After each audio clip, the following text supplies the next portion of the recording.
बिस्मिल्लाहिर्रहमानिर्रहीम। अस्सलाम वालेकुम 10th क्लास। बच्चों, आज है हमारे पास एक्सरसाइज 2.3 का क्वेश्चन नंबर 4। इसमें कहते हैं जी find P if the roots of the equation X square plus 3x plus P minus 2 equals to 0 differ by 2। यानी कि वो कहता है इस इक्वेशन के जो रूट्स हैं उनमें 2 का फ़र्क है। डिफर बाय 2 का मतलब है 2 का डिफरेंस है। अगर एक 3 है तो दूसरा 5 है, अगर एक 2 है तो दूसरा 4 है, अगर एक 10 है तो दूसरा 12 है। तो हम लेट कर लेते हैं कि एक अल्फ़ा है और दूसरा अल्फ़ा माइनस 2 है। ऐसे ही है ना, यानी एक उससे 2 कम है। एक अगर अल्फ़ा होगा तो वो दूसरा जो है वो उससे 2 वैल्यूज़ कम होगा। Are the roots of the equation. अगर हम सम निकालें तो सम ऑफ द रूट्स, वो अब इसका और इसका, इन दोनों का सम ऑफ द रूट्स का फॉर्मूला क्या होता था? माइनस बी ओवर ए। बी ओवर ए की वैल्यू लगाई -3/1। अल्फा और अल्फा 2 अल्फा हो गए, -2 एज इट इज, और -3/1 -3। -2 उधर गया तो +2, आंसर विल बी -1, और 2 इधर मल्टीप्लाई उधर गया तो डिवाइड हुआ। अल्फा की वैल्यू आ गई हमारे पास -1/2। अब हम निकालते हैं प्रोडक्ट ऑफ रूट्स। अब एक हमारे पास रूट अल्फा है और दूसरा रूट हमारे पास अल्फा -2 है, तो वो किसके इक्वल होता है? सी ओवर ए।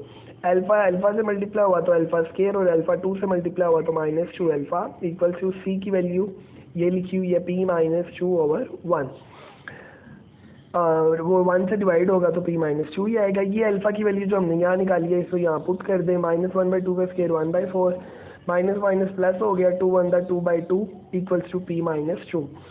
अच्छा जी, अब 2/2 कितना हो गया? 1 हो गया, और ये -2 उस साइड पर आया तो +2 हो गया। इसका एलसीएम ले लें, तो एलसीएम लेने के बाद आप लोग देखेंगे कि आपके पास ये 1, 4 और 8 कितना बनेगा? 13/4। तो p की वैल्यू आ गई आपके पास 13/4।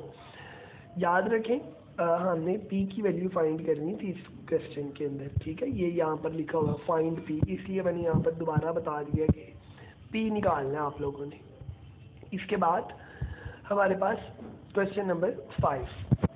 अब अभी आप लोगों ने किया है क्वेश्चन नंबर 4, अब हम जा रहे हैं क्वेश्चन नंबर 5 पे।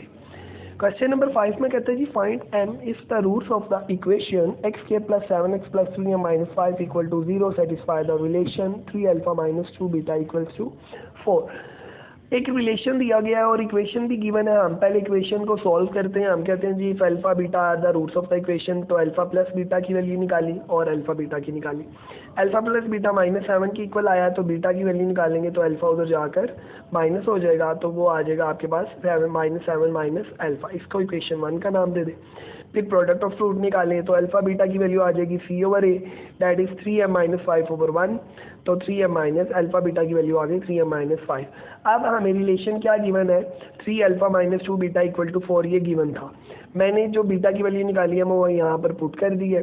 -2 को -7 से मल्टीप्लाई करवाया 14, -2 को माइनस अल्फा से मल्टीप्लाई करवाया 2 alpha, 3 alpha plus 2 alpha 5 alpha, 14 उधर गया तो -14, 4 में से 14 गए तो -10, अल्फा 5 मल्टीप्लाई हो रहा है उधर जाएगा तो डिवाइड, 10/5 इक्वल्स टू -2।